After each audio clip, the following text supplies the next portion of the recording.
ഞാൻ കടവൂർ സ്വദേശിയാണ്. എൻ്റെ പേര് സുരേഷ് എന്നാണ്.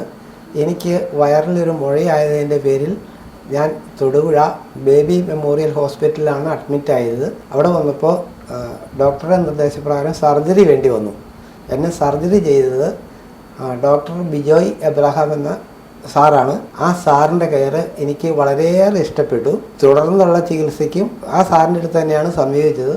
നല്ല കെയറായിരുന്നു എനിക്ക് കിട്ടിയത്. പിന്നെ ഈ ബേബി മെമ്മോറിയൽ ഹോസ്പിറ്റലും ആ ഹോസ്പിറ്റലിലെ സ്റ്റാഫിനും പ്രത്യേകം നന്ദി അറിയിക്കുന്നു. അവരുടെ പെരുമാറ്റവും നല്ല രീതിയിലായിരുന്നു. ഞങ്ങൾ പെട്ടെന്നൊരു അപ്രതീക്ഷിതമായൊരു ഇൻസിഡൻ്റ് ആയിപ്പോൾ ഉണ്ടായത്. പെട്ടെന്നൊരു സാഹചര്യത്തിൽ പെട്ടെന്നൊരു വയറുവേദന ഫീൽ ചെയ്ത് പെട്ടെന്ന് ഹോസ്പിറ്റലിലേക്ക് വരികയാണ് ഉണ്ടായത്. ദെൻ ഒരുപാട് ചെക്കപ്സ് ഒക്കെ ചെയ്തു. റിപ്പോർട്ട്സ് വന്നപ്പോഴാണ് ഇങ്ങനെ വൻകുടലിൻ്റെ ഭാഗത്തൊരു മുഴയാണെന്നുള്ള കാര്യങ്ങൾ മനസ്സിലായത്. പിന്നെ എത്രയും പെട്ടെന്നായിട്ടൊരു സെമി ഇമ്മീഡിയറ്റ് സർജറി ആയിരുന്നു ഡോക്ടർ റെക്കമെൻഡ് ചെയ്തത്. പിന്നെ ഞങ്ങൾ ഉള്ള ഫർദർ ട്രീറ്റ്മെൻറ്റ്സ് ചെയ്തിട്ട് ബിജോയ് സാറിൻ്റെ അണ്ടറിൽ ഈ പറയുന്ന സർജറി ചെയ്യുകയാണ് ഉണ്ടായത്. എന്തായാലും ഫുള്ളി സാറ്റിസ്ഫൈഡ് ആണ്. എല്ലാ സർവീസിലും ഫുള്ളി സാറ്റിസ്ഫൈഡ് ആണ്. ഞാനൊരു നഴ്സാണ്. ഞങ്ങളിവിടെ ഗ്യാസ്ട്രോ സർജറി വിഭാഗത്തിലാണ് അഡ്മിറ്റ് ആയത്.